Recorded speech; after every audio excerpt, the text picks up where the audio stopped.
বনী ইসরায়েলের জমানায় তিনজন ব্যক্তি এক পাহাড়ের গুহায় আশ্রয় নিয়েছিল। রাতের বেলা সফর করেছে, থাকবে কোথায়? পাহাড়ের গুহায়। পাহাড়ের গুহায় ঢুকলো। পাহাড়ের গুহায় ঢোকার সাথে সাথে দেখলো হঠাৎ করে উপর থেকে একটা বড় পাথর গিয়ে সেই পাহাড়ের দ্বার প্রান্ত, যেই মুখটা রয়েছে ওই দরজাটাকে আটকে দিল। বের হওয়ার আর কোনো পথ নাই। তিন ব্যক্তি হতাশ হয়ে গেল, কি করি, কোথায়, কাকে, কিভাবে, কোন হেল্প পাই, কোথায় সাহায্য পাই, কোনো কিছু বুঝে উঠতে পারছিল না। হঠাৎ তিনজনে মিলে মাশওয়ারা করলো, পরামর্শ করলো যে আমাদেরকে একটা উপায় অবলম্বন করতে হবে, যদি বাঁচতে হয় শেষ একটা চেষ্টা করি। সেই চেষ্টাটা হলো আমাদের জীবনে যেই ভালো কাজগুলো আমরা করেছি, এই ভালো কাজগুলোর মধ্যে যেই কাজটা একমাত্র আল্লাহর জন্য করেছি, সেই কাজটার দোয়া করে, সেই কাজটার উসিলা দিয়ে আল্লাহর কাছে দোয়া করে দেখি পরিত্রাণ পাওয়া যায় কিনা।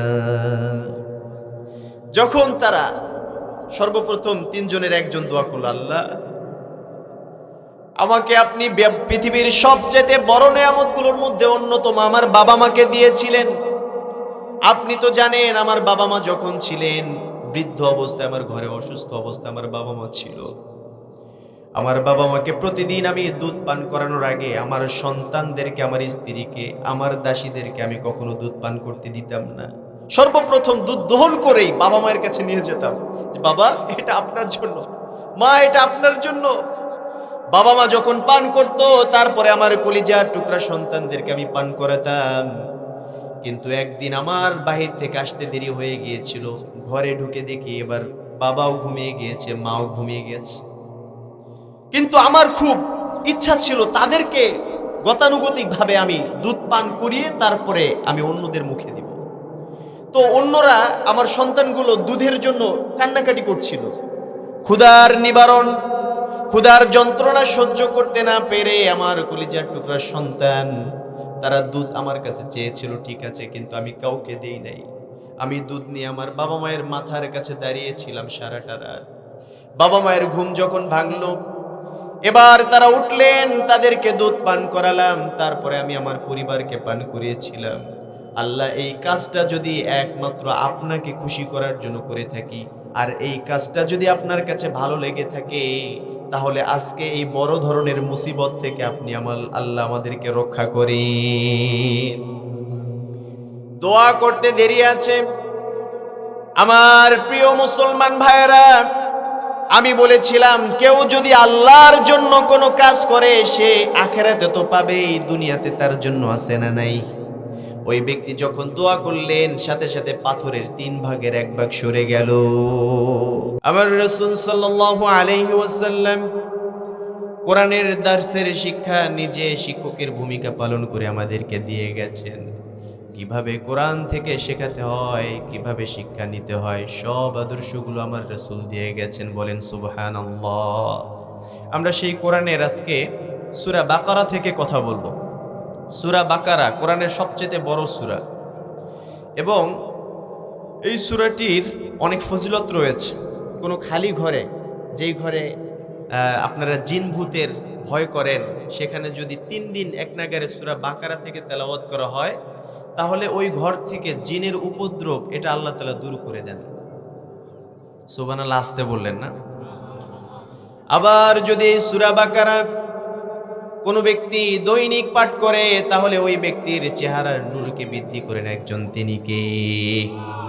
আমার রাসূল সাল্লাল্লাহু আলাইহি ওয়াসাল্লাম মিরাজের রাতে আল্লাহর কাছে গেলেন। আল্লাহর কাছে গিয়ে 3টা বিশেষ হাদিয়া নিয়ে আমাদের জন্য এসেছেন। কয়টা হাদিয়া নিয়ে এসেছেন? 3টা হাদিয়া আনছেন আল্লাহ রাসূল সাল্লাল্লাহু আলাইহি ওয়াসাল্লাম। প্রথম একটা হাদিয়া হচ্ছে সালাত, 5 ওয়াক্ত নামাজ। দ্বিতীয় হাদিয়া হচ্ছে আল্লাহ তাআলা ঘোষণা দিলেন, হাবিব আপনি কান্না করছেন। যখন কোনো মানুষ সাধারণত দুনিয়াতে দেখা যায়, তার সবচেয়ে প্রিয় মানুষটার সাথে যখন দেখা হয়, তখন পৃথিবীর কোনো কিছু তার মনে থাকে না।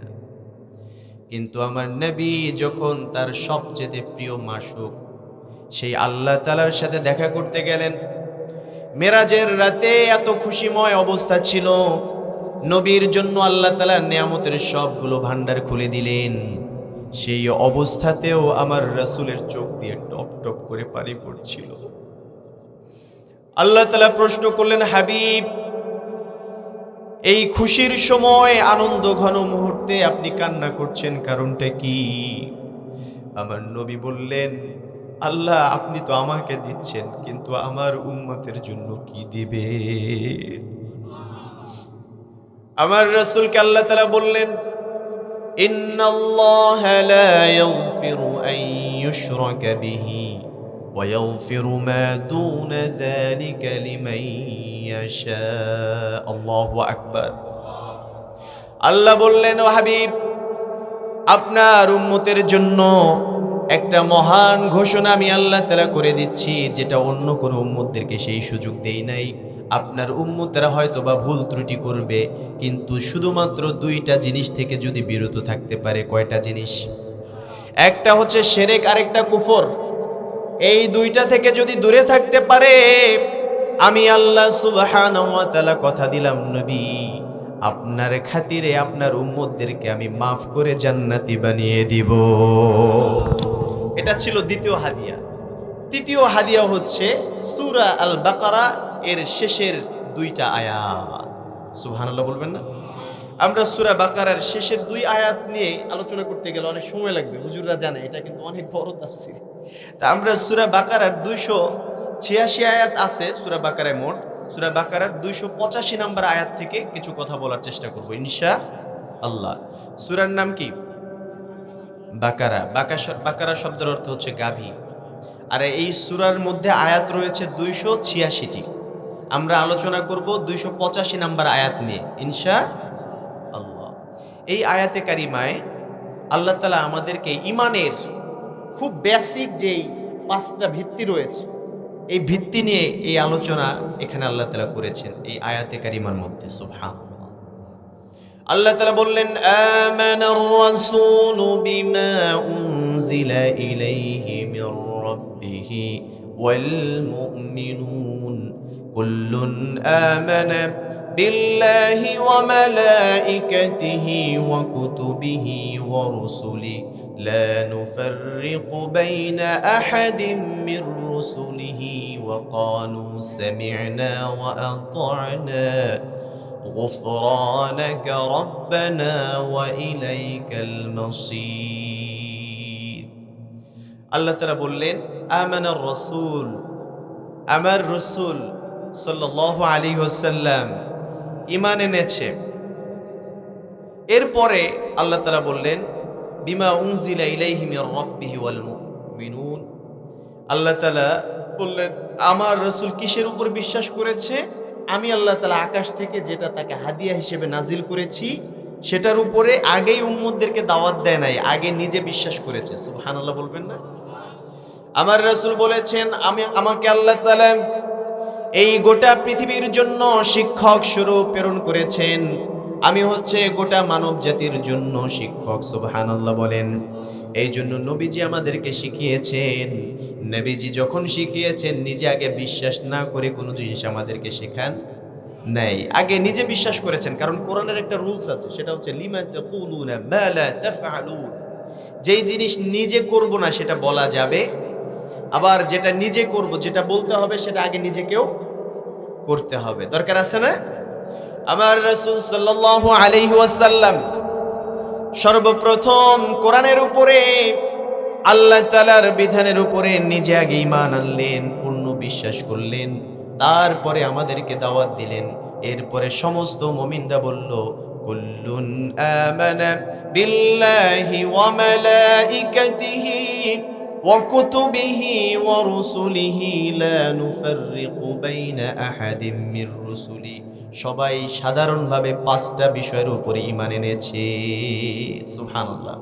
তাহলে ঈমানের মূল বেসিক 5টা রুল সম্পর্কে এখানে আলোচনা করা হয়েছে। আমরা 5টা রুলস এখানে সংক্ষিপ্তভাবে আলোচনা করার চেষ্টা করব ইনশাআল্লাহ। প্রথম আল্লাহ বললেন, ঈমানদার হওয়ার জন্য প্রথম শর্ত আল্লাহর উপর ঈমান আনতে হবে। কার উপরে? আমরা সবাই আল্লাহকে বিশ্বাস করি। আল্লাহ আছেন তো ইনশাআল্লাহ? আল্লাহকে মহব্বত করে না কে কে? হাত তুলেন তো দেখি। সবাই আল্লাহকে মহব্বত করে না? আল্লাহকে ডাক দেওয়া যাবে একটা? এখান থেকে একবার ডাক দেওয়া যাবে না ইনশাআল্লাহ? সবাই আমার সাথে বলেন আল্লাহ। আরো জোরে বলেন আল্লাহ। আল্লাহ সুবহানাহু ওয়া তাআলা সর্বপ্রথম নিজ শর্তের উপর ঈমান আনতে বললেন। আল্লাহর উপরে যদি কেউ ঈমান আনতে চায় তাহলে সর্বপ্রথম ওই ব্যক্তিকে কয়েকটা দিক থেকে আল্লাহর উপর ঈমান এনেছে প্রমাণ করতে হবে। এর মধ্যে সর্বপ্রথম দিক হচ্ছে, যখন কোনো কাজ করবে বান্দা তখন একমাত্র একজনের সন্তুষ্টির জন্য করবেন, তিনি কে? আল্লাহ বলেছেন, ইয়া আইয়ুহান নাসু উবুদু রাব্বাকুমুল্লাযী খালাকাকুম ওয়াল্লাযীনা মিন ক্বাবলিকুম লাআল্লাকুম তাত্তাকুন। সর্বপ্রথম কোরআনের মধ্যে আদেশ সূচক যেই কথাটা আল্লাহ তাআলা বলেছেন, সূরা বাকারার প্রথম পৃষ্ঠায় বলেন নাই, দ্বিতীয় পৃষ্ঠায় বলেন নাই, তৃতীয় পৃষ্ঠার মাঝ বরাবর গিয়ে আল্লাহ তাআলা বললেন, ইয়া আইয়ুহান নাসু উবুদু, যত মানুষেরা রয়েছে সবাই আমি আল্লাহ তাআলার গোলামি করো। আল্লাহর গোলামি করার পূর্বে সর্বপ্রথম সব কাজ করতে হবে আমার আল্লাহ তাআলার জন্য। আলী রাদিয়াল্লাহু তাআলা আনহু একদিন ইহুদির সামনে হঠাৎ করে চটে গেলেন, রেগে গেলেন, ইহুদিকে ধরে একটা আছাড় মারল। আছাড় মারার সাথে সাথে সাহাবীরা তাকিয়ে রইলেন। এই অবস্থাতে আলী রাদিয়াল্লাহু তাআলা আনহু ইহুদির গলার উপরে পাড়া দিয়ে ধরেছেন, ছাড়েন না। আল্লাহু আকবার! এমত অবস্থায় ইহুদি বুদ্ধি করে আলীর মুখের উপরে থুতু মারছে। থুতু ছেটানোর সাথে সাথে আলী রাদিয়াল্লাহু তাআলা আনহু ইহুদিকে ছেড়ে দিল। সাহাবারা প্রশ্ন করলেন, আলী, সর্বপ্রথম আপনাকে যখন দেখলাম রাগান্বিত অবস্থায়, আমরা অবাক দৃষ্টিতে তাকিয়ে রইলাম যে এই ইহুদির আজকে খবর আছে। এরপরে আবার আপনার মুখের উপরে থুতু মারল। আমাদের এখন মনে হলো এই ইহুদির এতক্ষণ পর্যন্ত বাঁচার যা কিছু সম্ভাবনা ছিল, যেহেতু আলুর মুখের উপরে থুতু মেরেছে, এখন মনে হয় ও আর বাঁচতে পারবে না। এই চিন্তাই তো আমরা করলাম। কিন্তু অদ্ভুত বিষয়, কিছু সময়ের সাথে সাথে থুতু মারার সাথে সাথে আপনি আলী সেই লোকটাকে ছেড়ে দিলেন, কারণটা কি? আলী রাদিয়াল্লাহু তাআলা আনহু বললেন, তোমরা কি শোনো নাই? মান আহাব্বা লিল্লাহ ওয়া আবগাদা লিল্লাহ ওয়া আ'তা লিল্লাহ ওয়া মানআ লিল্লাহ, যে ব্যক্তি আল্লাহর জন্য কাউকে মহাব্বত করে, আল্লাহর জন্যই কারো উপরে রাগ করে এবং আল্লাহর জন্য কোনো কিছু দেয়, আল্লাহর জন্য কোনো কিছু দেওয়া থেকে বিরত থাকে, ফাকাদ ইসতাকমালাল ঈমান, ওই ব্যক্তি ঈমানের পরিপূর্ণ স্বাদ গ্রহণ করলো। তো আলী রাদিয়াল্লাহু তাআলা বললেন, শুরুতে আমি এই ইহুদির উপরে রাগ করেছি, একটা কারণ ছিল, সেটা হচ্ছে ও আমার রাসূলকে নিয়ে কটূক্তি করেছিল। আল্লাহু আকবার! এই পৃথিবীর মধ্যে যদি কোনো মানুষ আমাকে নিয়ে গালি দেয়, আমার কোনো দাবি নাই। যদি আমার বাবাকে গালি দেয়, আমার কোনো দাবি নাই, কোনো কথা নাই, আমি ধৈর্য ধারণ করব। কিন্তু একজন মুমিনের সামনে সে যদি খাঁটি ইমানদার হয়ে থাকে আর তার সামনে কলিজার চাইতে দামি আমার নবী সম্পর্কে কটূক্তি করে, তাহলে সেই মুমিন কখনো থেমে থাকতে পারে না। এই জন্য আমার রাসূলকে নিয়ে কটূক্তি যখন করলো, আলী রাদিয়াল্লাহু তাআলা আনহু আছাড় মেরে জমিনের উপরে চেপে ধরলেন। এমত অবস্থায় ইহুদি বুদ্ধি করে থুতু মারল। থুতু মারার সাথে সাথে আলী রাদিয়াল্লাহু তাআলা আনহু ছেড়ে দিলেন আর বললেন যে আমার মুখের উপরে থুতু মেরেছে, এর আগে আমার রাসূলের জন্য রাগ করেছি, আল্লাহর জন্য রাগ করা হয়েছে, কিন্তু যখন আমার নিজের উপরে থুতু মেরেছে, এখন যদি রাগ করি তাহলে এই রাগটা আমার নিজের জন্য হবে। আমি আলী কোনো কিছুই আমার নিজের স্বার্থে করতে পারি না, আমার গোটা জীবন সব কিছু একজনের জন্য, তিনি কে? কুল ইন্না সলাতি ونسكي ومحياي ومماتي لله رب العالمين। আল্লাহু আকবার! আল্লাহ তাআলা আমাদেরকে এই কথাটাই শেখালেন। কুল ইন্না সলাতি, সর্বপ্রথম আমার নামাজ, আমার কুরবানি, আমার জীবন থেকে আমার মৃত্যু, যা কিছু রয়েছে সব কিছু আমার আল্লাহ তাআলার জন্য। এজন্য আমাদের প্রত্যেকটা কাজ হতে হবে কার জন্য?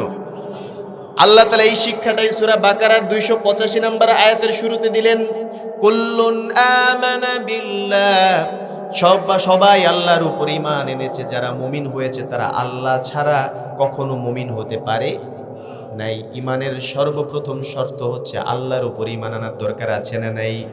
এই জন্য আল্লাহর উপর ঈমান আনতে হলে সর্বপ্রথম কাজ হচ্ছে প্রত্যেকটা কাজ করতে হবে আমার আল্লাহ তাআলার জন্য। রাজি আছেন তো ইনশাআল্লাহ? আল্লাহর জন্য করতে হবে। আল্লাহ ছাড়া কোনো পৃথিবীর অন্য কারো স্বার্থে কাজ করা যাবে না, কোনো আমল করা যাবে না, মানুষের উপকার করা মানুষকে দেখানোর জন্য যাবে না। আল্লাহ তাআলা কিয়ামতের ময়দানে সর্বপ্রথম শহীদকে ডাকবেন বিচারের জন্য। এই হাদিসটা আপনারা অনেকেই জানেন, আমি সংক্ষিপ্তভাবে বলছি। শহীদকে তার দেওয়া সব নিয়ামত সম্পর্কে বলবেন তুমি শহীদ হয়েছিলে? হ্যাঁ আল্লাহ, আমার গোটা জীবনটা আমি আপনার রাস্তায় কোরবান করে দিয়েছি। সুবহানাল্লাহ। শহীদকে আল্লাহ তাআলা সব প্রকার নিয়ামত দিয়েছিলেন, যত ধরনের নিয়ামত দিয়েছিলেন আল্লাহ তাআলা সব নিয়ামতগুলোর কথা স্মরণ করিয়ে দিয়ে বলবেন, দেখো তোমাকে এটা দিয়েছিলাম, এটা দিয়েছিলাম, তোমার কোনো নিয়ামত দেওয়া আমি বাকি রাখি নাই, কিন্তু তুমি আমার জন্য কি করেছো? এই নিয়ামত খেয়ে আমার জন্য কি করেছো? ফামা ফিকা, তুমি আমার জন্য কি করেছো? তখন ওই ব্যক্তি বলবে, আল্লাহ, এই দুনিয়াতে আমি যখন ছিলাম তখন আপনি আমাকে নিয়ামত দিয়েছেন, সেই নিয়ামত পেয়ে আমার জীবনটাকে আমি আপনার পথে উৎসর্গ করে দিয়ে শহীদ হয়ে গিয়েছি। হাত্তাস্তুশহিদ, আমি শহীদ হয়ে গিয়েছিলাম। তখন আল্লাহ তাআলা বলবেন, শহীদ হয়েছো কার জন্য? তখন সে বলবে, কতালতু ফিকা ইয়া রাব্বাল আলামিন, আমি আপনার জন্যই শহীদ হয়েছি। আল্লাহ তাআলা বলবেন, কাযাবতা, তুমি মিথ্যা কথা বলেছো, তোমার কথা সত্য না। তুমি মনে মনে নিয়ত করেছিলে যুদ্ধের রণাঙ্গনে মানুষ যেন তোমাকে বীর পালোয়ান বলে, তোমাকে অনেক বড় বীর বলে, এই জন্য তুমি শহীদ হয়েছিলা। আল্লাহু আকবার বলবেন না? এরপরে আল্লাহ তাআলা বলবেন, তোমাকে দুনিয়াতে সবাই বীর বলেছিল, আজকে এই কিয়ামতের ময়দানে তোমার কোনো পাওনা আমার সাথে নাই, যা চেয়েছিলা দুনিয়াতে দিয়ে দিয়েছি, আজকে জাহান্নাম ছাড়া কোনো গতি নেই। এবার আল্লাহ তাআলা একজন আলেমকে ডাকবেন। আমার মতো অনেক আলেম সেদিন আল্লাহর সামনে ধরা খেয়ে যাবে, আল্লাহর সামনে যে হাজির হতে হবে। আল্লাহ তাআলা তার সামনে নিয়ে সর্বপ্রথম প্রশ্ন করবে, তোকে আমি এই নিয়ামত দিয়েছিলাম, সেই নিয়ামত দিয়েছিলাম, সব কিছু বুঝে পেয়েছো নাকি? আমরা এক বাক্যে বলবো, আল্লাহ, যেই নিয়ামত দিয়েছিলেন সবগুলো বুঝে পেয়েছি। আমরা কোরআন তেলাওয়াত করেছি, আমরা আপনার জন্য কোরআন শিখেছি এবং আপনার জন্য মানুষকে কোরআন শিখিয়েছি। তাআল্লামতু ফীকা ওয়া আল্লামতুহু ফীকা ইয়া রাব্বাল আলামিন, আপনাকে সন্তুষ্ট করার জন্য শিখেছি, এটা শিখিয়েছি মানুষদেরকে। আল্লাহ তাআলা বলবেন, কাযাবতা, তুমি দুনিয়াতে মূলত কোরআন সুন্দরভাবে সুরেলা কণ্ঠে তেলাওয়াত করেছিলা, কোরআন শেখাচ্ছিলা যাতে করে মানুষ তোমাকে জ্ঞানী বলে। নাউজুবিল্লাহ বলবেন না? তুমি কোরআন শিখেছো জ্ঞানী বলার উদ্দেশ্যে, এই কথাটা যেন মানুষ তোমাকে বলে। আর তুমি কোরআন মানুষদেরকে শিখিয়েছিলে, কোরআন তেলাওয়াত করেছিলে যেন মানুষ তোমাকে কারি বলে, মানুষ যেন তোমার প্রশংসায় পঞ্চমুখ হয়ে যায়।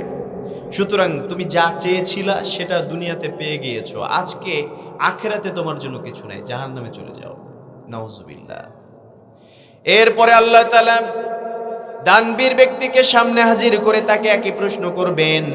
দানবীর ব্যক্তি একই উত্তর দিয়ে বলবে, আল্লাহ, এমন কোনো রাস্তা নাই যে রাস্তায় দান করলে আপনি আল্লাহ তাআলা খুশি হবেন, কিন্তু আমি দান করে নাই, এমন কোনো রেকর্ড নাই। আপনি যেখানে খুশি হবেন সেখানেই আমি দান করেছি, প্রত্যেকটা স্তরে স্তরে আমি খরচ করেছি আপনাকে খুশি করার জন্য। আল্লাহ বলবেন, কাযাবতা, তুমি কি মনে করেছো আমি আল্লাহ তাআলা কি তোমার হৃদয়ের খবর জানি না? আল্লাহ কি জানেন? আপনারা কি মনে করেন আল্লাহর সামনে লুকানো যাবে? ইন্নাল্লাহা ইয়া'লামু মা তুখফুনা ওয়া মা তু'লিনুন, আমরা যা কিছু গোপন করি, যা প্রকাশ করি, সব কিছু জানেন আমার আল্লাহ তাআলা। এই জন্য আল্লাহর সামনে ওই দিন গোপন করা যাবে না। আল্লাহ বলবেন যে তুমি আসলে মানুষকে দান করেছিলা যাতে করে মানুষ তোমাকে দানবীর বলে। দানবীর বলেছে না? সুতরাং এখন এখান থেকে ভাগো, তোমার জন্য আজকে অবশিষ্ট কোনো কিছু নাই। ওই দিন ওই ব্যক্তি ধরা খেয়ে যাবে। কিন্তু যারা আল্লাহর জন্য সত্য সত্য করেছে তারা কি ধরা খাবে? যেই ব্যক্তি একমাত্র আল্লাহর জন্য কোনো কিছু করতে পেরেছে, আমার রাসূলের সুন্নাহ মোতাবেক আল্লাহকে খুশি করার জন্য যদি কেউ কোনো কাজ করে থাকে, শুধুমাত্র আখিরাতে না, তার প্রতিফলন সেই ব্যক্তি দুনিয়াতেও পাবে। এর রেকর্ড বুখারীর ভিতরে রয়েছে। বুখারীতে একটা বড় হাদিস রয়েছে। বনী ইসরাইলের জমানায় 3 জন ব্যক্তি এক পাহাড়ের গুহায় আশ্রয় নিয়েছিল। রাতের বেলা সফর করেছে, থাকবে কোথায়? পাহাড়ের গুহায়। পাহাড়ের গুহায় ঢুকলো। পাহাড়ের গুহায় ঢোকার সাথে সাথে দেখলো হঠাৎ করে উপর থেকে একটা বড় পাথর গিয়ে সেই পাহাড়ের দ্বার প্রান্ত যেই মুখটা রয়েছে ওই দরজাটাকে আটকে দিল। বের হওয়ার আর কোনো পথ নাই। 3 ব্যক্তি হতাশ হয়ে গেল। কি করি, কোথায়, কাকে, কিভাবে, কোন হেল্প পাই, কোথায় সাহায্য পাই, কোনো কিছু বুঝে উঠতে পারছিল না। হঠাৎ 3 জনে মিলে মাশওয়ারা করলো, পরামর্শ করলো যে আমাদেরকে একটা উপায় অবলম্বন করতে হবে, যদি বাঁচতে হয় শেষ একটা চেষ্টা করি। সেই চেষ্টাটা হলো আমাদের জীবনে যেই ভালো কাজগুলো আমরা করেছি, এই ভালো কাজগুলোর মধ্যে যেই কাজটা একমাত্র আল্লাহর জন্য করেছি, সেই কাজটার দোয়া করে, সেই কাজটার উসিলা দিয়ে আল্লাহর কাছে দোয়া করে দেখি পরিত্রাণ পাওয়া যায় কিনা। যখন তারা সর্বপ্রথম 3 জনের একজন দোয়া করল, আল্লাহ আমাকে আপনি পৃথিবীর সবচেয়ে বড় নেয়ামতগুলোর মধ্যে অন্যতম আমার বাবা মাকে দিয়েছিলেন। আপনি তো জানেন আমার বাবা মা যখন ছিলেন বৃদ্ধ অবস্থায়, আমার ঘরে অসুস্থ অবস্থায় আমার বাবা মা ছিল। আমার বাবা মাকে প্রতিদিন আমি দুধ পান করানোর আগে আমার সন্তানদেরকে, আমার স্ত্রীকে, আমার দাসীদেরকে আমি কখনো দুধ পান করতে দিতাম না।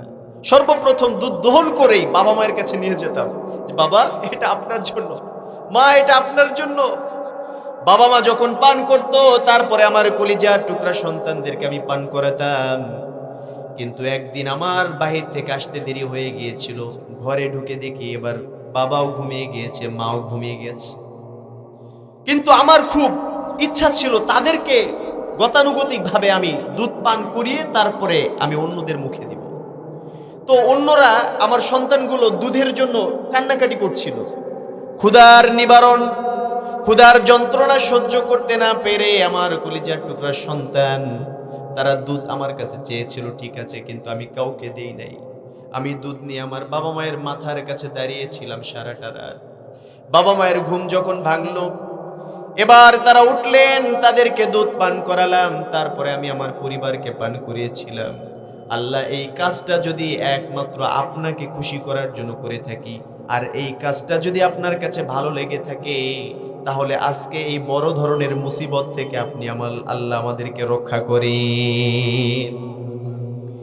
দোয়া করতে দেরি আছে।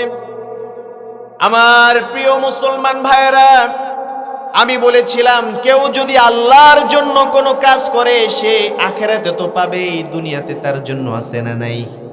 ওই ব্যক্তি যখন দোয়া করলেন সাথে সাথে পাথরের 3 ভাগের 1 ভাগ সরে গেল। কিন্তু এতটাও সরে যায়নি যে তারা বের হতে পারবে। বের হতে হবে তো। দ্বিতীয় জন আবার হাত তুলল, আল্লাহ আপনি একটা চাচাতো বোন দিয়েছেন আমাকে, তার চাইতে সুন্দরী, লাবণী, অনন্যা আমাদের এলাকার মধ্যে কোনো মেয়ে ছিল না। আমার চাচাতো বোনের উপরে আমি এতটাই ক্রাশ খেয়েছিলাম, এতটাই আবেগ আপ্লুত হয়ে গিয়েছিলাম, আমি তার সাথে শারীরিক সম্পর্ক করার জন্য উদ্বুদ্ধ হলাম। শয়তান আমাকে ধোঁকা দিল। আমি যখন আমার চাচাতো বোনকে অফার করতাম, তিনি ছিলেন একজন সতীসাধী নারী, এই জন্য আমার অফারে কখনো রাজি হইতো না। কিন্তু একদিন হঠাৎ করে সে আমার কাছে আসলো খুব চিন্তিত হয়ে। এমত অবস্থায় এসে বলল যে আমাকে কিছু টাকা ধার দাও। আমি মনে মনে চিন্তা করলাম এটাই তো বড় সুযোগ, এই সুযোগকে কাজে লাগিয়ে আমি আমার স্বার্থ হাসিল করতে পারবো। আমার চাচাতো বোনকে বললাম যদি টাকা নিতে হয় তাহলে আমার সাথে খারাপ কাজ করতে হবে। চাচাতো বোন এতটাই অসহায় ছিল, আমার এই খারাপ প্রপোজও সে রাজি হয়ে গেল। নাউজুবিল্লাহ। যখন আমি তাকে টাকা ধার দিলাম, এবার কথা মতো আমি যখন তার কাছাকাছি চলে গেলাম, 2 রানের মাঝখান বরাবর চলে গেলাম, আমার চাচাতো বোন আমার দিকে তাকিয়ে চোখের পানি ছেড়ে দিয়ে বলল যে তুমি আমার এই সর্বনাশটুকু করো না, বিবাহ বহির্ভূত জেনার সম্পর্ক তুমি আমার সাথে করো না, আমাকে গুনাহগার বানিও না, আমার সতীত্ব নষ্ট করো না। যখন তার চোখের দিকে তাকালাম তখন আপনার কথা মনে পড়ে গেল।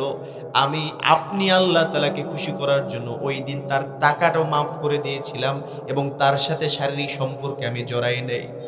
এই জেনা থেকে একমাত্র আপনাকে খুশি করার জন্য আল্লাহ আমি দূরে সরে চলে এসেছিলাম। যদি এই কাজটা আপনার কাছে ভালো লেগে থাকে তাহলে আজকের এই পাথরটাকে আপনি দূর করে দেন। সাথে সাথে পাথরের আরেক ভাগ দূরে সরে গেল। এখন পর্যন্ত এতটা সরে নাই যে বের হতে পারবে। কিছু সময় পর দেখা গেল তৃতীয় জন আবার হাত তুলল। তৃতীয় জন সেই আল্লাহর উপরে ভরসা করে আল্লাহর কাছে দোয়া করতে লাগলো, আল্লাহ আমি একদিন দিনমজুর হিসেবে আমার কিছু শ্রমিক ভাড়া করলাম, তারা সবাই সবার পাওনা টাকা নিয়ে চলে গেল। একজন শ্রমিক টাকা না নিয়ে চলে গিয়েছিল, তার টাকাটা আমি পরিশোধ করার কোনো সুযোগই পাইনি। আমি ভাবলাম তার এই টাকাটা যেহেতু ভালো একটা অ্যামাউন্ট, আমি আমার ব্যবসার কাজে লাগাই। আমি কিছুদিনের ভিতরে এটা ইনভেস্ট করতেই আমার ব্যবসার ভিতরে বরকত শুরু হয়ে গেল। গরুর পাল, ছাগলের পাল, ভেড়ার পাল সবকিছু বেড়ে যেতে লাগলো। একদিন হঠাৎ করে ওই লোকটি আসলো, এসে বলল তোমার কাছে যেই পাওনা টাকা ছিল সেই পাওনা টাকা শোধ করো, আমি সেই পাওনা টাকা নিতে এসেছি। বলল এই যে সামনে যত গরু ভেড়া ছাগল যা কিছু দেখো এগুলো সব কিছু তোমার। বলল আমার সাথে ফাজলামো করো, আমার সাথে রসিকতা করো। বলল যে না, তোমার সাথে রসিকতা করব কেন, এই ঘটনা এগুলো তোমার। আমার চোখের সামনে দিয়ে ওই দিন ওই লোকটা সব কিছু নিয়ে গিয়েছিল, আমি চাইলেই বাধা দিতে পারতাম কিন্তু আমি বাধা দেই নাই। আমি আল্লাহ তাআলা আপনাকে খুশি করার জন্য, আপনি আল্লাহ তাআলাকে খুশি করার জন্য ওই দিন লোকটাকে সব কিছু দিয়ে দিয়েছিলাম। আপনার কাছে ভালো লেগে থাকে আপনি আল্লাহ তাআলা আজকের এই বিপদ থেকে আমাদেরকে মাফ করেন। যখন এই দোয়া করলো সম্পূর্ণ পাথরটা সাথে সাথে সরে গেল। আল্লাহু আকবার। এই জন্য দুনিয়াতে যত ভালো কাজ করবেন আমার যুবক ভাইদেরকে বলতে চাই, তোমাদের সময়টা এখন টকবগে যুবক তোমরা। আল্লাহ তাআলা তোমাকে যেই সময়টা পর্যন্ত এনেছেন তুমি চিন্তা করে দেখো, তোমার বয়স হয়তো বা 20 বছর, 25 বছর, 30 বছর হতে পারে। আমার যুবতী বোনেরা, তোমাদের বয়স হয়তো বা যতটুকু হয়েছে, এই বয়সেই অনেক ছেলে মেয়েরা দুনিয়া থেকে চলে গিয়েছেন, এমন রেকর্ড আছে না নাই? আবার দেখা গেছে যেই আল্লাহ তাআলা ওই সন্তানটাকে নিয়ে গিয়েছিল, তোমার মতো যুবক ভাইকে দুনিয়ায় থাকতেই তোমার পাশাপাশি ছিল, তোমার সাথে একসাথে চলেছে, হঠাৎ করে তার একটা কিডনি নষ্ট হয়ে গিয়েছে। ওই কিডনি রোগে আক্রান্ত হতে হতে আস্তে আস্তে শারীরিক অক্ষমতা বাড়তে বাড়তে দুনিয়া থেকে চলে গেছে, এমন রেকর্ড আছে না নেই? কিন্তু তোমাকে আল্লাহ তাআলা সেই নিয়ামত দান করেছেন যেটা তাকে দেয় নাই। তাকে দুনিয়া থেকে নিয়ে গেল কিন্তু তোমাকে এখন পর্যন্ত আল্লাহ সুস্থ রেখেছেন, আলহামদুলিল্লাহ। তুমি যুবক ভাই যদি ওই ব্যক্তির মতো জেনা থেকে যেভাবে ওই ব্যক্তি বিরত ছিল তার মতো করে যদি তুমি আজকে, তোমার জীবনে জেনার অনেক সুযোগ রয়ে গিয়েছে। বর্তমান বাংলাদেশের দিকে যদি আমরা তাকাই, জেনার সুযোগের কোনো অভাব নাই। কথা বলেন না কেন আপনারা? জেনার সুযোগ চাইলেই কেউ জেনা যে কোনো সময় করতে পারে। জেনা যত সহজ, বিবাহ বর্তমানে ততটা কঠিন। স্বর্ণের বরিজেই বিবাহ করতে গেলে একটা ছেলের বর্তমানে 10 লাখ 20 লাখ টাকা আগে হাতে নিয়ে তারপরে বিয়ের কথা বলতে হয়, কিন্তু জেনা করতে গেলে 10 টাকা 20 টাকা হলেও করা যায়। আমার যুবক ভাইয়েরা, এত সহজ অবস্থায় থাকা সত্ত্বেও যদি তুমি ওই ব্যক্তির কথা একবার স্মরণ করে, আল্লাহ তাআলার নিয়ামতের কথা যদি একবার স্মরণ করে তুমি তোমার জেনাটা থেকে বিরত থাকো, যদি বিবাহ বহির্ভূত সম্পর্ক থেকে সরে আসো, যদি পরনারী আরেকজনের স্ত্রী থেকে যদি সরে আসতে পারো, জীবনে যত ভুল করেছো আগের গুলো বাদ, এখন এই পর্যায়ে যদি তুমি ডিসিশন নিয়ে তোমার এই গুনাহ থেকে একমাত্র তুমি জানো এই গুনাহ সম্পর্কে তুমি যদি সরে আসতে পারো, আমার বোন, আমার ভাবি, আমার মা বোনেরা, আপনারাও যদি এরকম গুনাহ থেকে সরে আসতে পারেন, আল্লাহর জন্য যেই আল্লাহ তাআলা ওই যুবকদেরকে মাফ করেছিলেন সেই আল্লাহকে চাইলে তোমাকে মাফ করতে পারে না? সুতরাং আল্লাহর জন্য আমরা ছেড়ে দিব, আমাদেরকে মাফ করে দিবেন কে? আল্লাহ বলেছেন ইউবাদদিলুল্লাহু সাইয়্যাতিহিম হাসানাত, যদি আল্লাহর জন্য এতটুকু করতে পারো, আমি আল্লাহ কথা দিলাম তোমার সমস্ত গুনাহগুলোকে তো আমি মাফ করবই। তোমার যত গুনাহ ছিল ইউবাদদিলুল্লাহ, আমি আল্লাহ তাআলা সেগুলোকে পরিবর্তন করে গুনাহগুলোকে আমি আল্লাহ তাআলা সওয়াবে রূপান্তরিত করে দিব। শুধু মাফ করব না, গুনাহগুলোকে সওয়াব বানিয়ে দিব। সুবহানাল্লাহ বলবেন না? আমার প্রিয় ভাইয়েরা, যেই আল্লাহ তাআলার জন্য আরেক ব্যক্তি তার সব সম্পত্তিগুলোকে আরেকজনকে দিয়ে দিয়েছিল, এতটুকু মায়া করে নাই। হারাম সম্পত্তি চাইলেই ভোগ করতে পারতো না? আমাদের মধ্যে অনেকে সুদ খায়, এরকম আছে না? ঘুষ খায়, আছে না? নাই? সুতরাং উনিও চাইলে জোর জবরদস্তি করে বলতে পারতো তোমার যে কয়টা বাকি আছে সেটা দিয়ে দিলাম, বলতে পারতো কিনা? কিন্তু এটা বলে নাই। সম্পূর্ণ তার যে হক এটা পরিশোধ করে দিয়েছে। একজনের জন্য তিনি কে? এই জন্য আল্লাহ তাআলাও তাকে রহমত করেছেন। আমার যে ভাইয়েরা এখন হারাম ইনকামের সাথে জড়িত আছেন, আমি আপনার পা ধরে বলি, আল্লাহ তাআলা আপনাকে এখন পর্যন্ত বাঁচিয়ে রেখেছেন। আল্লাহ আপনাকে সুযোগ দিচ্ছেন যে ফেরেশতারা আমার এই গোলামকে জাহান্নামের খাতায় নাম লিখো না। ফেরেশতারা বলে আল্লাহ কেন লিখবো না? বলে আল্লাহ তাআলা বলতেছে এই গোলামকে আমি আরেকটু সুযোগ দিতে চাই। ও হারাম খাচ্ছে, ও সুদ খাচ্ছে, ও ঘুষ খাচ্ছে, ও হারাম টাকা উপার্জন করছে, আরেকটু সুযোগ দিই, আমার বান্দা হয়তোবা ঠিক হয়ে যাবে, আমার বান্দাকে আমি জান্নাতে নিয়ে যাব। সুতরাং আমার বাবারা, আমার ভাইয়েরা, আজকে যদি ওই ব্যক্তির থেকে শিক্ষা নিয়ে আপনিও যদি হারাম উপার্জন থেকে সরে আসেন, বিশ্বাস করেন আল্লাহ তাআলা আপনাকে মাফ করে দিবে। আসা যাবে তো ইনশাআল্লাহ? এরপরে আসেন, আল্লাহর জন্য যদি কোনো কাজ করে, আমি একটু আগে বলেছিলাম সেটার ফজিলত শুধুমাত্র আখিরাতে না দুনিয়াতে আছে না নাই? দুনিয়াতেও আছে, আখিরাতেও কি আছে। এই জন্য আল্লাহ বলেছেন কুল্লুন আমানা বিল্লাহ, সর্বপ্রথম ঈমান আনতে হবে একজনের উপরে, তিনি কে? সব কিছু চাইতে হবে একজনের কাছে, তিনি কে? আল্লাহর উপরে ঈমান আছে, এটা বোঝা যাবে তখন যখন আপনার সব চাওয়া পাওয়া থাকবে আল্লাহর কাছে, ঠিক কিনা? আমার জীবনের শখ আল্লাহ যা কিছু দরকার আমি আল্লাহর কাছে চাইতে পারবো না? জাকারিয়া নবীর নাম শুনছেন আপনারা? মারিয়াম সূরার মধ্যে 2 নম্বর আয়াত থেকে তাফসিরে পাওয়া যায়, জাকারিয়া আলাইহিস সালাম বৃদ্ধ হয়ে গেছে, কোনো সন্তান নাই, শরীরের চামড়াগুলো কুঁচকে গিয়েছে, হাড় নরম হয়ে গিয়েছে। এমত অবস্থায় জাকারিয়া আলাইহিস সালাম দেখলেন যেহেতু কোনো সন্তান নাই, আল্লাহর কাছে দোয়া করলেন, ইন্নী ওয়াহানাল আযমু মিন্নী ওয়াশতাআলার রাসু শাইবা ওয়া লাম আকুম বিদুআইকা রাব্বি শাকিয়্যা। আমার রব, আমি জানি আপনি ছাড়া কেউ দিতে পারে না। ইন্নী ওয়াহানাল আযমু মিন্নী, আপনি দেখেন আমার চামড়া কুঁচকে গিয়ে আমার হাড়গুলো নরম হয়ে গিয়েছে। ওয়াশতাআলার রাসু শাইবা, আমার মাথার যে চুলগুলো রয়েছে সব কিছু সাদা হয়ে গিয়েছে, অর্থাৎ আমি বৃদ্ধ হয়ে গিয়েছি। ওয়া কানাত ইমরাআতি আকিরা, আমার স্ত্রী একজন বন্দা মহিলা, চাইলেই সে সন্তান প্রসব করতে পারে না। আজীবন আমি চেষ্টা করেছি, সন্তান হয় নাই। এই বৃদ্ধ অবস্থায় আপনি আল্লাহ তাআলা যদি আমার উত্তরসূরি হিসেবে একটা সন্তান না দেন, তাহলে আমার পরে একজন নবীর হয়ে দাওয়াত দেওয়ার মতো কোনো মানুষ আমি দেখি না। সুবহানাল্লাহ বলবেন? কোনো মানুষ আমি দেখি না। আপনি আল্লাহ তাআলা আমার উপর একটু দয়া করেন। ওয়ালাম আকুম বিদুআইকা রাব্বি শাকিয়্যা, আমি আজীবন আপনার কাছে বিশ্বাসের সাথে দোয়া করেছি, কখনো আপনি আল্লাহ তাআলা ফিরিয়ে দেন নাই। আল্লাহর কাছে চাইলো, সিজদায় অবনতি হয়ে যখন জাকারিয়া আলাইহিস সালাম দিনের পর দিন রাতের পর রাত আল্লাহর জন্য কান্না করলো, আল্লাহর কাছে চাইলো, যদিও বাহ্যিক দৃষ্টিতে এত বয়স্ক একজন মানুষের সন্তান হওয়ার কথা না, কিন্তু আল্লাহ চাইলে কি সেটা অসম্ভব? আল্লাহ পারে কি পারে না? আল্লাহ বললেন, ইন্না নুবাশশিরুকা বিগুলামিন ইসমুহু ইয়াহইয়া। জাকারিয়া রে, দিনের পর দিন তুই কোনো মানুষের কাছে চাসনি, কোনো প্রাণীর কাছে চাসনি, গাছের কাছে চাসনি, মাছের কাছে চাসনি, আমার কাছে চেয়েছিলিস। এই জন্য আমি আল্লাহ তাআলা এতটা সন্তুষ্ট হয়েছি। আমি আল্লাহ তাআলা তোর জন্য একটা সন্তানের ব্যবস্থা করে দিলাম, যেই সন্তানের নাম আমার পক্ষ থেকে দিলাম ইসমুহু ইয়াহইয়া ওয়ালাম নাজআল লাহু মিন ক্বাবলু সামিয়্যা। তার নাম আমি আল্লাহ তাআলা রেখে দিলাম ইয়াহইয়া। আজ পর্যন্ত পৃথিবীতে যত মানুষ এসেছিল কারো নাম ইয়াহইয়া ছিল না। সুবহানাল্লাহ। তার মানে হচ্ছে আল্লাহর কাছে চাইলে আল্লাহ দিতে পারে কি পারে না?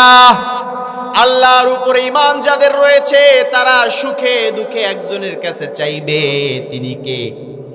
আল্লাহর কাছে চাইবে। তো অনেক বাবার সন্তান হয় না, দিনের পর দিন আমাদের কাছে দোয়া করে, হুজুর 10 বছর হয়ে গিয়েছে হুজুর, এত জায়গায় গেলাম, এত ডাক্তারের কাছে গেলাম, এত মানুষের কাছে দ্বারস্থ হলাম, কেউ সন্তান দিতে পারে নাই হুজুর, কারো মাধ্যমে চিকিৎসা নিয়ে সন্তান হয় নাই।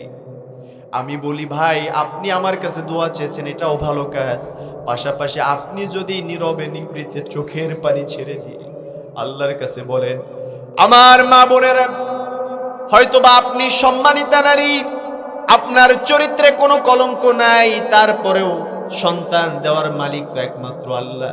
হয়তোবা পরীক্ষা করে আল্লাহ তাআলা আপনাকে দিচ্ছেন না, আল্লাহ তাআলা চাচ্ছেন আপনি যেন 10 বছর যেমন করে আল্লাহ তাআলাকে স্মরণ করেছেন, আরো 10 বছর, হয়তোবা আরো কম বেশি সময় আপনি যেন আল্লাহকে ডাকেন। কারণ আপনি যে প্রতিদিন ডাকেন, আপনাকে যদি আজকেই সন্তান দিয়ে দিত আল্লাহ তাআলা, হয়তোবা কালকে থেকে আপনি আল্লাহকে এতটা পাগল পারা হয়ে ডাকতেন না। হয়তোবা আল্লাহ তাআলা চাচ্ছেন আপনি আরো কিছুদিন ডাকেন। আল্লাহ তাআলা হয়তোবা বলতে পারেন যে আমার কাছে অনেক ভালো লাগতেছে, আমার গোলাম প্রতিনিয়ত আমাকে রব বলে আমার কাছে কান্নাকাটি করে চাচ্ছে। হয়তোবা এমনটা হতে পারে আপনি যদি আল্লাহর কাছে আর কিছুদিন চান, সন্তান আল্লাহ দিতে পারে কি পারে না? সুতরাং আমরা আল্লাহর কাছে চাইবো তো ইনশাআল্লাহ, যাদের সন্তান হয় না। আল্লাহ তাআলা এটা শেখালেন, যদি ঈমান আনতে হয় তাহলে চাইতে হবে একজনের কাছে, তিনি কে? এই জন্য আল্লাহর কাছে আমরা চাইলাম, আল্লাহর কাছ থেকে হয়তোবা পেয়ে যাব মুসা আলাইহিস সালামের মতো। মুসা আলাইহিস সালাম সব সময় সুখে দুঃখে স্মরণ করতেন আল্লাহ তাআলাকে। একজন নবী ছিলেন, নবীরা তো এমনিতেই মাসুম ছিল, কি বলেন আপনারা? সে আলোচনা আমি পরে যাচ্ছি, আমি ইমানের প্রত্যেকটা বিষয় নিয়ে আলোচনা করবো ইনশাআল্লাহ। কিন্তু আমি বলছি, আল্লাহর উপরে যদি বিশ্বাস থাকে, আপনি আল্লাহর কাছে চাইবেন, আল্লাহ আপনাকে ফিরিয়ে দিতে পারেন না। আল্লাহ বলেছেন, কুল্লুন আমানা বিল্লাহ। এই জমিনের মধ্যে যত সৌভাগ্যবান মুমিনদেরকে তুমি দেখো, সেই মুমিনরা কেউই মুমিন হতে পারে নাই আমি আল্লাহ তাআলার উপরে ঈমান না এনে, ঠিক কিনা? তাহলে প্রথম ঈমান আনতে হবে আল্লাহর উপরে, এটা পেলাম। এরপর আসেন দ্বিতীয় দিকে আমরা যাই। 5টা মৌলিক বিষয় নিয়ে কথা বলবো বলেছিলাম না? দ্বিতীয় হচ্ছে কুল্লুন আমানা বিল্লাহ ওয়া মালাইকাতি, ফেরেশতাদের উপরে ঈমান আনতে হবে। আমরা বলতে পারি অনেকে, ফেরেশতাদের উপরে ঈমান আর কিছু আছে না কেউ? কিন্তু কোরআনের ভিতরে তো কথা আছে, ফেরেশতাদের উপরে ঈমানের দরকার আছে না? আপনারা কি বলেন? ফেরেশতা সম্পর্কে আল্লাহ বলেছেন, যে ফেরেশতা সম্পর্কে আল্লাহ বললেন, লা ইয়াসবিকুনাহু বিল কওলি ওয়া হুম বিআমরিহি ইয়ামালুন। ইহুদি নাসারারা ফেরেশতাদেরকে নিয়ে বাড়াবাড়ি করত। কিছু কিছু মুশরিকরা তো বলতো যে ক্বালু তাখাদার রহমান ওয়ালাদা, যে আল্লাহ তাআলার কন্যা আছে। কন্যা কি জানো? কন্যা হচ্ছে ফেরেশতারা। নাউজুবিল্লাহ বলবেন না? ফেরেশতারা হচ্ছে নূরের সৃষ্টি, ফেরেশতারা কখনো জন্মগ্রহণ করে? ফেরেশতাদেরকে সৃষ্টি করেছেন কে? আল্লাহ তাআলা। কিন্তু এরা কি আল্লাহ তাআলার কন্যা? আল্লাহ তাআলা কাউকে জন্ম দিয়েছেন?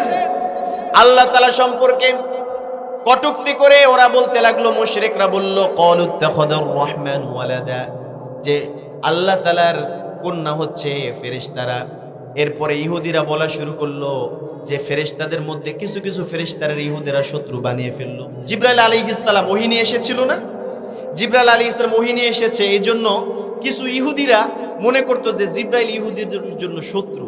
নাউজুবিল্লাহ বলবেন না? ইহুদিদেরকে প্রশ্ন করা হতো, তোমরা কেন জিবরাইলকে শত্রু মনে করো? মান কানা আদুওয়াল লিজিবরিলা, যেই ব্যক্তি জিবরাইলকে শত্রু মনে করলো, মূলত প্রকৃতপক্ষে সেই ব্যক্তি আল্লাহর শত্রু হয়ে গিয়েছে, ঠিক কিনা? ইহুদিরা বলতো যে আমাদের ইহুদির বংশের ভেতর থেকে কোনো ব্যক্তির উপরে পয়গাম না এনে এই জিবরাইল আমিন, সে মুহাম্মদ সাল্লাল্লাহু আলাইহি ওয়াসাল্লাম বনি ইসমাইলের বংশধর, তিনি তার কাছে যেহেতু ওহী নিয়ে এসেছে, সুতরাং সে আমাদের সাথে গাদ্দারি করেছে, নাউজুবিল্লাহ বলবেন না।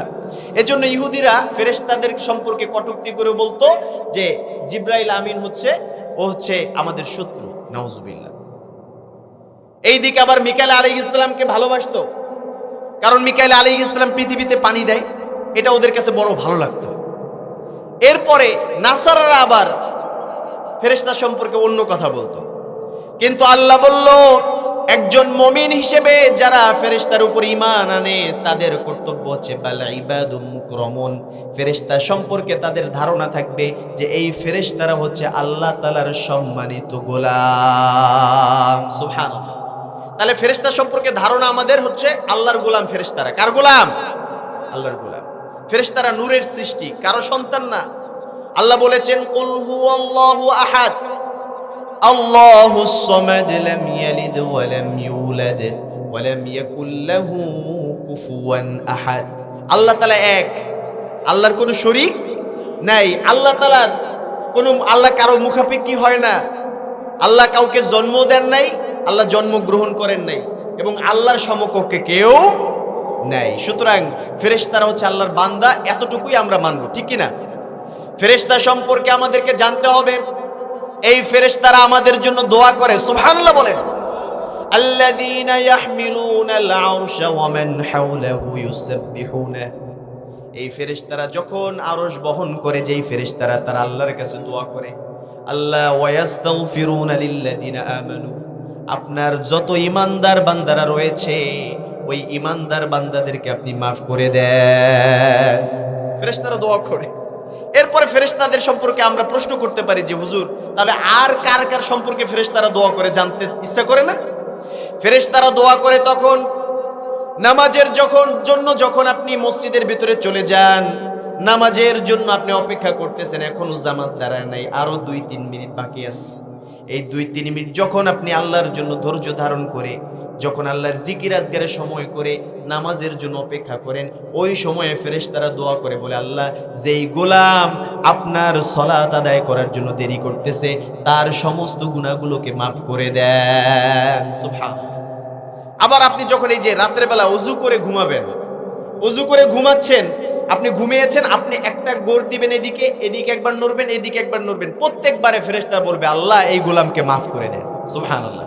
ফেরেশতা আমাদের জন্য দোয়া করে। শুধুমাত্র এই না, আল্লাহ বলেছেন লাহু মুআক্কিবাতুম মিন বাইনি ইয়াদাইহি ওয়া মিন খালফি, আমি আল্লাহ তাআলা প্রত্যেকটা মানুষের সামনে পেছনে ফেরেশতা সেট করে দিয়েছি, এই ফেরেশতারা ওকে বিপদ থেকে রক্ষা করে। সুবহানাল্লাহ। তার মানে হচ্ছে ফেরেশতারা আমাদের হেফাজতের জন্য আল্লাহ রেখে দিয়েছেন। আমাদের যেই রিজিকগুলো দরকার সেই রিজিকগুলোকে ফেরেশতারা গুছিয়ে দেয়, সেই দায়িত্ব আল্লাহ তাআলা ফেরেশতাদেরকে দিয়েছেন। এরপরে আল্লাহ বললেন ফেরেশতারা তোমাদের প্রত্যেকটা কথাগুলোকে রেকর্ড করে। মা ইউবাদদালুল মা ইয়ালফাযু মিন কাওলিন ইল্লা লাদাইহি রাকীবুন আতীদ। আমরা যত কথা বলি মুখ থেকে প্রত্যেকটা কথা রেকর্ড করে ফেরেশতারা আল্লাহর হুকুমে। সুবহানাল্লাহ বলবেন না? তাহলে আমরা ফেরেশতাদের উপরে ঈমান আনতে পারবো তো ইনশাআল্লাহ? 2টা টপিক চলে গেল, একটা হচ্ছে আল্লাহর উপরে ঈমান আনলাম, এরপরে ফেরেশতাদের উপরেও কি ঈমান আনলাম। এবার আল্লাহর কাছে প্রশ্ন করলাম, আল্লাহ এরপরে কার উপরে ঈমান আনতে হবে আপনি বলে দেন। আল্লাহ বলল ওয়াকুতুবি, আমি আল্লাহ তাআলা যেই কিতাব তোমাদেরকে মহব্বত করে দিয়েছি, যে কোরআন দিয়েছি, এই কোরআনের উপরে তোমাদেরকে বিশ্বাস করতে হবে। কোরআনের উপরে বিশ্বাস হয়তো ইনশাআল্লাহ। এই কোরআন যদি কেউ পড়ে তাহলে তার উপরে রহমত আল্লাহ তাআলা দিতে পারেন না? দেখেন একই মানুষ, এই যে আমি হুজুরকে আপনি এখানে রেখেছেন, আপনাদের হুজুরকে দেখলে আপনারা সম্মান করেন। হুজুর বলল যে হুজুরকে আপনারা অনেকেই মোহাব্বত করেন, আলহামদুলিল্লাহ, এটা খুবই ভালো কথা। হুজুরকে মোহাব্বত করার কি কারণে? কোন বইটা পড়ার কারণে বলেন তো? এই কোরআন পড়ার কারণে। প্রতিদিন যদি কোনো ব্যক্তি আল্লাহর উপরে নির্ভর করে, আমার যুবক ভাইয়েরা, আমার বৃদ্ধ বাবারা, এমন রেকর্ড পৃথিবীর ইতিহাসে রয়েছে, যেই ব্যক্তি কোরআন পড়তে পারতো না, কিন্তু ওই ব্যক্তি রাতের বেলা মাহফিল শুনে যখন বাড়িতে আসতো, এসে এই কোরআনের পাতাগুলো উল্টাতো, চোখের পানি ফেলতো, কৃষি কাজ করতো, সারাদিন কোরআন পড়তে পারতো না। আমাদের মধ্যে তো এমন অনেকে আছে না যারা কোরআন শেখার সুযোগ হয় নাই। ওই ব্যক্তিও বাসায় সেরকম করে কোরআনের উপর হাত বোলাতো এবং বলতো, আল্লাহ এই কোরআন পড়ার সক্ষমতা আমার হয় নাই, আমার পুরা কপাল, কিন্তু আমি এতটুকু স্বীকার করি আপনি কোরআনটা দিয়েছেন, কোরআনের এই আয়াতটা সত্য, এই আয়াতটা সত্য, এই আয়াতটা সত্য, এমন করে প্রতিদিন চোখের পানি ছেড়ে ওই কোরআনের সামনে সময় দিত আর আল্লাহর কাছে ক্ষমা চাইত। ওই ব্যক্তি যখন ইন্তেকাল করলো, ওই ব্যক্তির যেই কবরের মধ্যে যেই ব্যক্তি নামলো, তার লাশ নামানোর জন্য দেখা গেল ওই ব্যক্তি সরকারি চাকরি করত, তার কার্ডটা পড়ে গেল। কার্ডটা পড়ে যাওয়ার পরে সে ওই সময় বুঝতে পারে নাই, যখন বাসায় চলে গিয়েছে হঠাৎ করে কার্ডের দরকার মনে পড়লো যে কার্ড তো হয়তো বা কবরে যখন নামিয়েছে বুক পকেট থেকে পড়ে গিয়েছে। ওই অবস্থাতে কার্ডটাকে উঠানোর জন্য কবর আবার খনন করতে হবে। কবরওয়ালার আহালিয়ার কাছে গিয়ে অনুমতি চাওয়া হলো, তোমার স্বামীর কবরটাকে খনন করতে চাই, একবার অনুমতি দাও, আমি তো উপকার করতে এসেছিলাম। ওই অবস্থাতে যখন ওই ব্যক্তি কবরটাকে খনন করলো, কবর খননের পর করাতে দেরি আছে, কবরের মধ্যে থেকে সুন্দর সুন্দর মেশকে আম্বরের ঘ্রাণ আসতে দেরি নেই। ওই ব্যক্তি অবাক দৃষ্টিতে তাকিয়ে রইল, যেই কবরে একটু আগের লোকটাকে শুয়ে গেলাম, একমাত্র মাটি ছাড়া কোনো কিছু ছিল না। একটু সময়ের পরিক্রমায় দেখা গেল সেই কবরের মধ্যে কেমন সুন্দর সুন্দর ফুলগুলো যেন কে বিছিয়ে রেখেছে। আল্লাহু আকবার! তার মানে হচ্ছে কোরআনকে মোহাব্বত করলে আল্লাহ তাআলা সম্মান বাড়ান নাকি কমান? কোরআনের উপরে বিশ্বাস হয়তো মুসলমান, কারা কারা কোরআনের উপরে বিশ্বাস করেন হাত তুলে আল্লাহকে দেখা, আল্লাহ তাআলা কবুল করুক, হাত নামান। এই জন্য কোরআনের উপর আমরা বিশ্বাস করব। যুবক ভাইয়েরা যারা কোরআন পড়ি না, আজ থেকে কোরআন শুরু করব। কর্মজীবী ভাইয়েরা যারা কোরআন পড়ি না, তুমি যদি সকাল বেলা কাজে যাওয়ার আগে কোরআনটাকে তেলাওয়াত করে কাজটাকে শুরু করতে পারো, তুমি দিনের বেলা যত কাজ করবা, তোমার ওই কাজ যত কঠিন হোক না কেন, তোমার ওই কাজটাকে কোরআনের বরকতে আল্লাহ তাআলা সহজ করে দিবেন। এটা হচ্ছে কোরআনের উপর বিশ্বাস রাখতে হবে। পারবো তো ইনশাল্লাহ? কোরআনে আল্লাহ যত হুকুম দিয়েছেন এগুলোর উপর বিশ্বাস রাখতে পারবো তো ইনশাল্লাহ? এরপরে আল্লাহকে প্রশ্ন করলাম, আল্লাহ কেতাব মেনে নিলাম, কোরআন মেনে নিলাম, কোরআন এত মায়া লাগে কেন? কোরআন পড়লে এত ভালো লাগে কেন? কোরআন শুনলে এত ভালো লাগে কেন? একটু আগে একটা ছেলে মাসুম বিল্লাহ, এই ছেলেটা যখন কোরআন তেলাওয়াত করেছিল, আপনাদের কাছে কেমন লেগেছে? সুন্দর লাগে না? মন চায় না যে আরেকটু শুনি? ও যখন ঢেউগুলো দিচ্ছিল, আমার মনে হচ্ছিল আমার হৃদয়ের ভিতরে কে যেন খোঁচা দিচ্ছে। সুবহানাল্লাহ। আমি চিন্তা করলাম, সাথে সাথে কাফের মুশরিকরা ঘোষণা দিত দিনের বেলা, ওয়াকালাল্লাযীনা কাফারু লা তাসমাউ লিহাযাল কুরআন। দিনের বেলা সবাইকে বলে বেড়াতো কাফের লিডাররা যে কেউ এই মুহাম্মাদের কোরআনকে শুনতে যাবা না, কোরআন শোনা যাবে না, বরং ওয়াল গাউ ফিহি, যখন কোরআন তেলাওয়াত করা হবে সেখানে হট্টগোল সৃষ্টি করে দিবা, যাতে করে এই কোরআন আমাদেরকে কেউ শোনাতে না পারে, আমরা যেন মুহাম্মাদের উপরে বিজয়ী হতে পারি। নাউজুবিল্লাহ বলবেন না? এমত অবস্থায় আল্লাহ তাআলা তো কোরআনের ভিতরে মোহরাঙ্কিত সুধা দিয়ে দিয়েছেন। এই জন্য আমার রাসূল যখন রাতের বেলা নামাজ আদায় করতেন, লম্বা সময় কোরআন তেলাওয়াত করতেন। সুবহানাল্লাহ। আমার নবী প্রতিবারের ন্যায় রাতের বেলা দাঁড়িয়ে দাঁড়িয়ে নামাজ আদায় করতেন। যেই কাফেররা দিনের বেলা আমার রাসূলের কোরআন শোনা থেকে মানুষদেরকে বিরত থাকার কথা বলতো, সেই কাফেরদের লিডার ছিল হচ্ছে আবু জেহেল, আবু সুফিয়ান, এরপরে আরো রয়েছে আখনাস। ওরা তিনজনে মিলে একবার রাতের বেলা গিয়ে নবীজি সাল্লাল্লাহু আলাইহি ওয়াসাল্লাম কোরআন তেলাওয়াত করে, ওরা ওই বেড়ার পাশ থেকে কান পেতে শুনে কোরআন তেলাওয়াত, সারা রাত শুনে। সুবহানাল্লাহ পড়ে। আমার নবীর এমন নমনীয় কণ্ঠ ছিল, আমার রাসূলের তেলাওয়াত শুনে কোনো মানুষ চোখের পানি ধরে রাখতে পারতো না। বলেন সুবহানাল্লাহ। আমার রাসূলকে আল্লাহ তাআলা এমন নিয়ামত দিয়েছিল, যদি একবার কারোর সামনে কোরআন থেকে আয়াত তেলাওয়াত করতেন, তাহলে সে যদি কাফের থাকতো সাথে সাথে মুসলমান বানিয়ে দিতেন কে? রাতের বেলা কাফের নেতারা তিনজন আড়ালে গিয়ে আলাদা আলাদা, কেউ কাউকে কিছু বলে নাই, তিনজন ঘরের পেছন থেকে কোরআন শোনা শুরু করলো। যখন সকাল হয়ে যাবে, একটু ফর্সা হতে না হতেই তারা তাদের বাড়িতে রওনা করবে, তাড়াতাড়ি চলে যাওয়া শুরু করলো। হঠাৎ রাস্তার মাথায় গিয়ে তিনজনের সাথে দেখা। সুবহানাল্লাহ বলবেন না? এখন একজন আবু সুফিয়ান দেখে সামনে আবু জেহেল খাইছে, এইদিকে তাকায় দেখে আখনাস। তিনজন তিন দিক থেকে বলল, এই আমরা না প্রতিদিন বলেছি যে কোরআন শোনা যাবে না, এখন আমরা এখানে এসেছি, এটা কালকে থেকে আর আসবো না, যাও। এই কথায় আবদ্ধ হয়ে আবার চলে গেল। যাওয়ার পরে পরের দিন আবার একই ঘটনা। এরকম করে 3 দিন হয়ে গেল।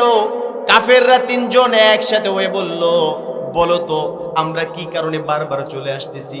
তখন একজন আরেকজনকে বলল, মুহাম্মদ এমন কোরআন তেলাওয়াত করে যেই কোরআনের ভিতর আল্লাহ এতটা মধু দিয়েছেন, যেই কোরআন শুনলে অন্য কিছু শুনতে মন চায় না, ঘুমানোর চাইতে কোরআন শোনাটাকে আমার কাছে ভালো লাগে।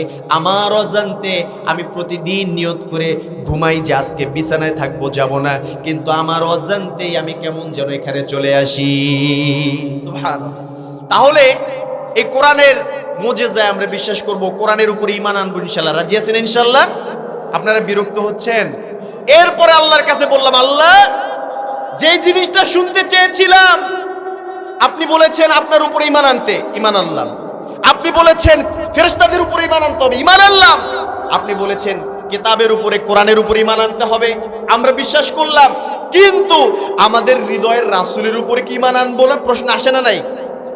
এবার আল্লাহ তাআলা বলেন, ও ফেরেশতারা, ও আমার গোলামেরা, কুল্লুন আমানা বিল্লাহি ওয়া মালাইকাতিহি ওয়া কুতুবিহি ওয়া রুসুলি। এতক্ষণ পর্যন্ত যার কথা বলি নাই, এখন বলেই দিলাম, সমস্ত নবীদের উপরে তোমাদের ঈমান আনতে হবে। সুবহানাল্লাহ। নবীদের উপরে ঈমান কেমনে আনবো? রিসালাত, এটা ইসলামের একটা বড় পার্ট। এটাকে আলাদা করে ইসলামকে চিন্তা করা যায় না। আমরা নবীকে মানি এবং এটাও মানি তিলকার রসুল ফাদ্দালনা বা'দুহুম আলা বা'দ। আল্লাহ সবাইকে নবী বানিয়েছেন, কিন্তু সবার মর্যাদা এক। সবচেয়ে পৃথিবীতে বেশি মর্যাদা দিয়েছেন আল্লাহ তাআলা আমার রাসূল, আপনার নবী, আমার নবী, রাহমাতাল লিল আলামিন নবী মুহাম্মদুর রাসূলুল্লাহ সাল্লাল্লাহু আলাইহি ওয়াসাল্লাম। সুবহানাল্লাহ বলবেন না? শুধুমাত্র তাই নয়, প্রশ্ন করা হলো, ইয়া রাসূলুল্লাহ, এই জমিনের মধ্যে আল্লাহ তাআলা যত মানুষকে প্রেরণ করেছিলেন, সেই মানুষদের মধ্য থেকে সবচেয়ে বেশি সম্মানিত কাকে বানানো হলো? আমার রাসূল বললেন নবীদেরকে। এরপরে নবীদের চাইতে সবচেয়ে বেশি সম্মানিত কাকে বানানো হলো? আল্লাহ তাআলা উত্তর দিয়ে দিলেন, ইন্নাকা লামিনাল মুরসালিন। নবী, আপনাকে নবী বানাই নাই, শুধুমাত্র অন্যান্য নবীদের নবী হিসেবে আপনাকে পাঠিয়েছি। আমার রাসূল সাধারণ মানুষের নবী তো নবী, কিন্তু সাথে সাথে নবীদেরও নবী। সুবহানাল্লাহ বলে। এরপরে আমরা বললাম, ইয়া রাসূলুল্লাহ, আপনার উপরে কেমন ঈমান আনতে হবে বলেন? আমার নবী বলল, যদি আমি রাসূলের উপরে কেউ বিশ্বাস করতে চাও, তাহলে বিশ্বাস করতে হবে যে আমি যেই কথাগুলো বলি আমার মন মতো বলি না, একজনের কথা মতো বলি। তিনি কে? আল্লাহ বললেন, ওয়ালাউ তাকাওয়ালা আলাইনা বা'দাল আকাওয়িল লাআখাযনা মিনহু বিল ইয়ামিন। ওয়ালাউ তাকাওয়ালা আলাইনা, আমার রাসূল আমার কথা ছাড়া কিছু বলে না। যদি বলতো তাহলে আমার রাসূলকে আমি এত ভালোবাসি, তার হাতটা পর্যন্ত আমি কেটে দিতাম। নাউজুবিল্লাহ বলবেন না? সুবহানাল্লাহ। এই জন্য আমার রাসূল আল্লাহর কথা মতো সবসময় সবকিছু বলতেন। এটা বিশ্বাস করার দরকার আছে না নাই? এরপরে আমার রাসূলের কোনো গুনাহ ছিল? আমার রাসূল ছিলেন মাসুম। নবীদের কোনো গুনাহ হয় না। নবীদের সম্পর্কে ধারণা রাখতে হবে, প্রত্যেক নবীদেরকে আল্লাহ তাআলা বেগুনাহ বানিয়েছেন। ইউসুফ আলাইহিস সালাম দেখেন নাই? গুনাহ করার যত সুযোগ সব দিয়ে দিয়েছিলেন আল্লাহ তাআলা পরীক্ষা করার জন্য। ওয়ারাওয়াদাতহু আল্লাতী হুয়া ফী বাইতি আন নাফসি ওয়া গাল্লাকাতিল আবওয়াবা ওয়া ক্বালাত হাইতা লাক ক্বালা মাআদাল্লাহ। ইউসুফ আলাইহিস সালামকে যখন জুলাইখা খারাপ কাজ করার জন্য নিজের দিকে আহ্বান করলো, ইউসুফ আলাইহিস সালাম, আল্লাহ বললেন সে চাইলেই ওই সময় তার দিকে ধাবিত হয়ে যেত, কিন্তু লাউলা আররা বুরহান রাব্বি, আমি আল্লাহ তাআলা দলিল প্রমাণ দিয়ে ইউসুফকে গুনাহ থেকে বাঁচিয়ে দিয়েছি। সুবহানাল্লাহ। আমার রাসূলকে প্রশ্ন করলাম, ইয়া রাসূলুল্লাহ, আপনি তো আমাদেরকে বললেন সব নবীরা মাসুম ছিলেন, আপনাকে আল্লাহ তাআলা কেমন ভাবে গুনাহ থেকে বাঁচিয়েছেন একটু বলেন। আমার রাসূল বলল, শোনো শোনো, আমাকে যখন আল্লাহ তাআলা 25 বছর বয়সে পদার্পণ করিয়েছেন, ওই অবস্থাতে 25 বছর বয়সে আমার ওই সময় আমার এলাকার লোকেরা, আমার গোষ্ঠীর লোকেরা, তারা কাবা শরীফের কাজ করবে, কাবা ঘরের মেরামত করতে হবে। সবাই প্রস্তুত, কিন্তু শর্ত একটা। তাদের ধারণা ছিল, জাহিলিয়াতের ধারণা, তো তারা বলতেছিল যে কাবা একটা পবিত্র ঘর, এটা আল্লাহর ঘর, এটা যদি কেউ কাজ করে, আমরা দুনিয়াতে কাপড় চুপড় পরে বিভিন্ন গুনাহ কাজ করি, এই কাপড় পরে থাকা যাবে না, কাপড় ছাড়া আমরা পাক পবিত্র অবস্থায় খালি গায়ে উদাম হয়ে উলঙ্গ হয়ে আমরা কাবার কাজ করব। নাউজুবিল্লাহ। এই কথা যখন সবাই ডিসাইড করলো, এবার নবীকে একজন আরেকজন বলা বলি শুরু করলো, নবী আপনাকেও কাপড় খোঁজ করতে হলে। নবী হতাশা হয়ে যাচ্ছিলেন। এমত অবস্থা আল্লাহর তরফ থেকে সাহায্য এসে গেল। আল্লাহ তাআলা নবীকে সাথে সাথে বেহুশ করে দিলেন, তার হুশ চলে গেল। যখন সবাই কাজ করা শুরু করলো, কাজ শেষ হয়ে যাওয়ার পরে সবাই যখন বাড়িতে চলে গেল, আমার রাসূলের হুশটাকে আল্লাহ ফিরিয়ে দিলেন।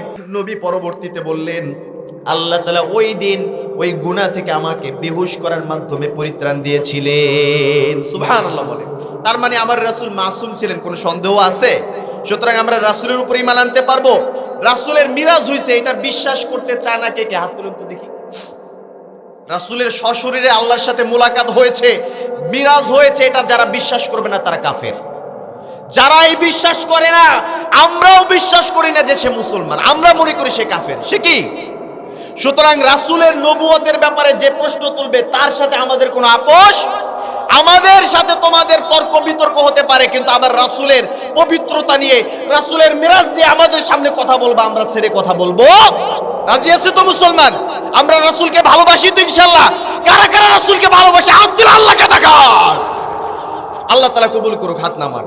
সুতরাং প্রিয় ভাইয়ারা আমার, আমরা যে কথাগুলো বলতেছিলাম, চারটা বিষয় আমরা ঈমান আনলাম। পঞ্চম বিষয়টা হচ্ছে আল্লাহর সামনে দাঁড়াতে হবে, এতে কোনো সন্দেহ আছে? আমরা আল্লাহর সামনে দাঁড়াবো। এই পাঁচটা বিষয়ের উপরে যদি ঈমান আনতে পারি, তাহলে আল্লাহ তাআলা আমাদেরকে মুমিন বানাবেন, আমরা জান্নাতি হতে পারবো। সূরা বাকারার শিক্ষা থেকে আমি কিছুটা আপনাদেরকে আজকে এখানে শেয়ার করার চেষ্টা করেছি। আল্লাহ তাআলা আমি গোলাম সহ আপনাদেরকে এর উপরে আমল করার তৌফিক দান করুন। সবাই বলছে আমিন।